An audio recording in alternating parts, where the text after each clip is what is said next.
kızıl çırgım yanmadı. Yenip de. Endilikse işkence mavzu. Bugün Çiğsa'ğa 2019 yıl 3. ayının 20. günü hepteki çarşamba. Hürmetli vatandaşlar. Hadi işkence mavzu değil ikisi ya. Prezident Trump bilen Xi Jinping söhbeti kayta kechiktirildi. Prezident Trump söhbetten narazı bolup atamdı ya ki Xi Jinping guman kılıp atamdı. Mavzulu haber 3. ayının 19.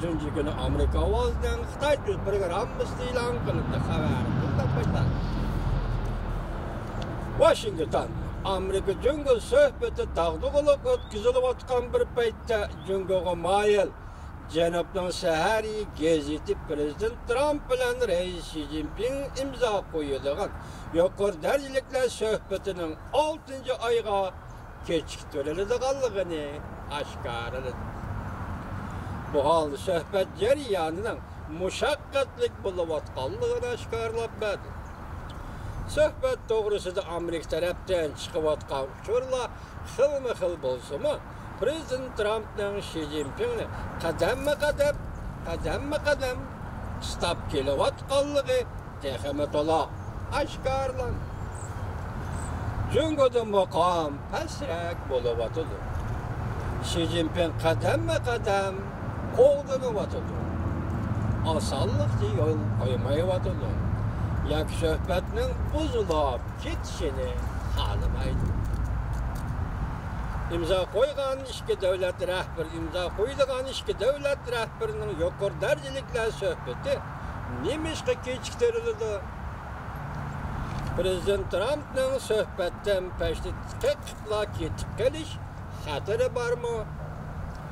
Ikki taraf talashayotgan asosli nuqtalar nima? Munozaraga qatnashgan 2 nafar mehmon Beijing Bahor jurnalining tahriri qo'ygan. Tarixshunos mustaqil fikr bayon qiluvchi Changli Ban. Munozaraga uyushtiruvchi Amerika ovozi Xitoy Tel programmasi. Qo'pam mundaq hisobladi. Amerika ichib etilgan jamiyat yaqinqi ahvoldan qaraganda mayli qattiq qo'llab bo'lsin, masalan, laytija, sodi vakili laytija bo'lsin, mayli yumshoq qo'llab bo'lsin, masalan, sodi ministri Amerikaning Mnuchin bo'lsin, ularning suhbat bayon qilishlarida mazmun jihatda cho'ng farq yo'q. Talaffuz va pozitsiyasida farq bor. Bir taraflarda farq bor. Bunun muhim sebepleri ulanın vaziyetini mölçerlişidir. Okşamaslık bo'lishi mümkün. Bir taraf bundaq hesaplaydı. Jungo taraf bir qancha tarafdan allaqachon yo'l qo'ydi. Yani Jungo tarafning texmi ko'p yo'l qo'yishini talab qilish reallik emas. Hozir kelishimga imzo qo'yadigan vaqt keldi deb qaraydi. Belki yumshoq qo'llar Amerikada. Xitoy qo'pini davatgan so'z. Yana bir taraf bo'lsa mundaq hesaplaydi. So'd urushining besimi ostida Jungo taraf texmi ko'p yo'l qo'yishga majbur bo'ladi. Shunga hozir kelishimga imzo qo'yishga bo'lmaydi. Bu yerda ketilib kelayotgan masala Jungo texmi ko'p yo'l qo'yish kerak degan mo'lchar. Qo'pam bundaq ko'rsatdi. Jungo mustabid davlat. So'd urushida tartgan ziyanni o'ng'aylab fuqarolarning zimmasiga ishtirib qo'ya oladi. Jungo fuqarolari besim ishlatib hukumatning pozitsiyasini o'zgartirolmaydi. Şunlaşqı Jungo soda urushida qanchalik ziyon tortishidan qat'iy nazar ishtirib qo'yilgan fuqaro bo'lg'achqa Jungo Şunlaşqa Jungoning mustabid hukumati bardoshlik bera oladi. Masalan, soda urushi kim bilan bo'lishda qat'iy nazar Jungo soda urushi kirdi ekan, u ishimidan bosh tortmaydi. Ya'ni bu ziyon, zahmatning hammasini fuqarolarga ishtirib qo'ya oladi, shunga bardoshlik bera oladi. Özgertmeymen dese özgertmeydi. Amerika'nın soğut vuruşu kılavatkallığı ameliyette Cungo'nun işki kısmında hukuk görüşü partlaştı. Ümit kılgallıqıdır. Şunu Amerika Cungo'nun işki kısmında islahatçılarının soğut vuruşundan paylanıp Kompartiyanın islahat elip verişi besim peyda kılışını ümit kılıdı deydi.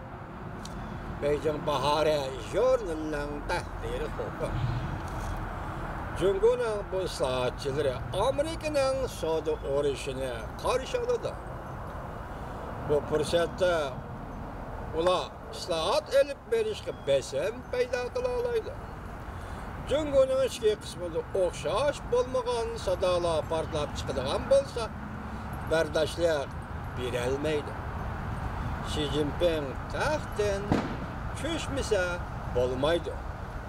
O taxtın çüşken aman Cungo'da balaya apet 101 tarihşünas Canlı İpek mındaq görsetti. Soğut vuruşunun başlanışı hakikaten Cungo, Amerika Cungo soğut söhbetinde bazı hatalara yol koydu. Cungo, Amerika soğut söhbetinde bazı hatalara yol koydu. Bugün Cungo beraberlikte talep kılsa, kokulandın tutup alemen dese, avvalki söhbet mezmunlarını çörüp taşlap, söhbetten hayta başlayımız dese, ondaqda bu söhbetten hiç qandaq əhmiyeti bulmaydı. Ondaqda bu söhbetten hiç qandaq əhmiyeti bulmaydı.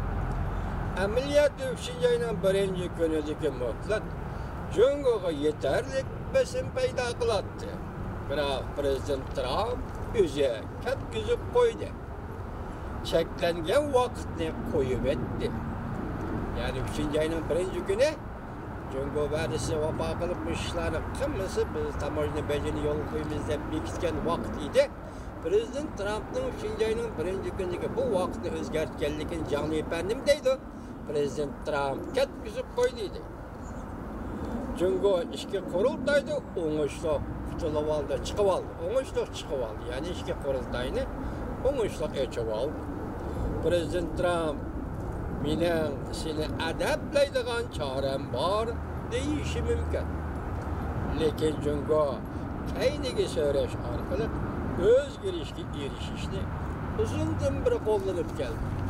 Masalan, burunda Xitoyning bu taktikasi yoki mayli qaysi şekilde kullanılan olsun, yoki aniq şekilde yoki iloji yo'q bir ahvol ostida qo'llangan bo'lsin, o bugun hal qiladigan masalani qasddan putoq chiqarib atiga qoldiradigan bo'lsa, ati hal qiladigan masalani qasddan putoq chiqarib o'g'illikka qoldiradigan bo'lsa, bu yerda shundoq bir hikmat paydo bo'ladi, hurmatli vatandosh.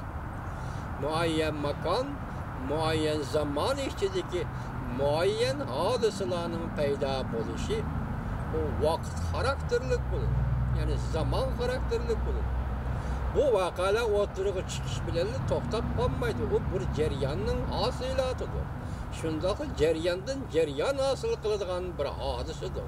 Bunday ahvol ostida har qanday hodisada o'zgarish hosil qilishi bugun suhbat qo'yilgan bu temaning ati ikkinchi bir so'rinda boshqacha mavzuga shaklda o'tirg'i chiqishi tamoman mumkin.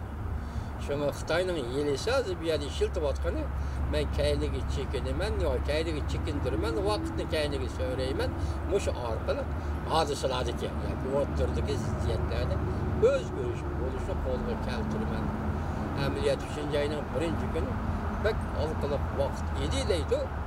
Canlı İpek Prezident Trump mush masalada gaplashib qo'ydi.